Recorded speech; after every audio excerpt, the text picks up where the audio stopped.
ശബരിമല തീർത്ഥാടകർക്ക് സഹായമായി ഫിസിയോതെറാപ്പി സെന്ററുകൾ. ശബരി പീഠത്തിലും സന്നിധാനത്തുമാണ് ഫിസിയോതെറാപ്പി സെന്ററുകൾ ക്രമീകരിച്ചിരിക്കുന്നത്. മല കയറിയെത്തുന്ന തീർത്ഥാടകർക്ക് വലിയ ആശ്വാസമാണ് ദേവസ്വം ബോർഡിന്റെ സഹായത്തോടെ പ്രവർത്തിക്കുന്ന ഈ കേന്ദ്രങ്ങൾ. മല കയറി വരുമ്പോൾ ശാരീരികാസ്വസ്ഥതകൾ കൊണ്ട് ബുദ്ധിമുട്ടുന്ന തീർത്ഥാടകർക്ക് ആശ്വാസമാണ് ഫിസിയോതെറാപ്പി സെന്ററുകൾ. ശബരി പീഠത്തിലെ 7-ാം നമ്പർ എമർജൻസി മെഡിക്കൽ സെന്ററിലും സന്നിധാനത്തെ വലിയ നടപ്പന്തലിനോട് ചേർന്നുമാണ് ഫിസിയോതെറാപ്പി സെന്ററുകളുടെ സേവനം. ദിവസവും 200ഓളം പേരാണ് ഇവരുടെ സഹായം തേടുന്നത്. നമ്മുടെ ഇത് 4-ാം വർഷമാണ് ശബരിമലയിൽ ഈ ഒരു സൗജന്യ നമ്മുടെ സർവീസ് സ്റ്റാർട്ട് ചെയ്തിട്ട്.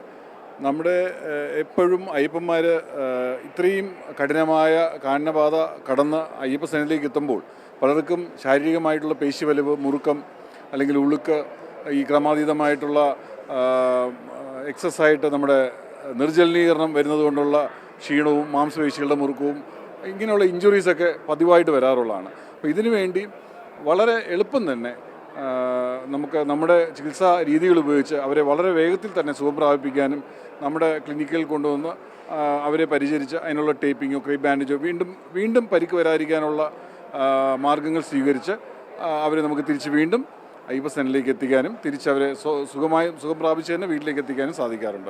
സെന്ററിന്റെ ഉദ്ഘാടനം Devaswom board president PS Prashanth നിർവഹിച്ചു.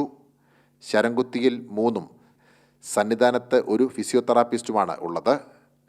അയ്യപ്പ ഭക്തർക്ക് മാത്രമല്ല, സന്നിധാനത്ത് ഡ്യൂട്ടിയിലുള്ള പോലീസുകാർ, ശുചീകരണ തൊഴിലാളികൾ, ഡോളി തൊഴിലാളികൾ തുടങ്ങിയവർക്കൊക്കെ ഈ കേന്ദ്രങ്ങൾ ആശ്വാസമാണ്.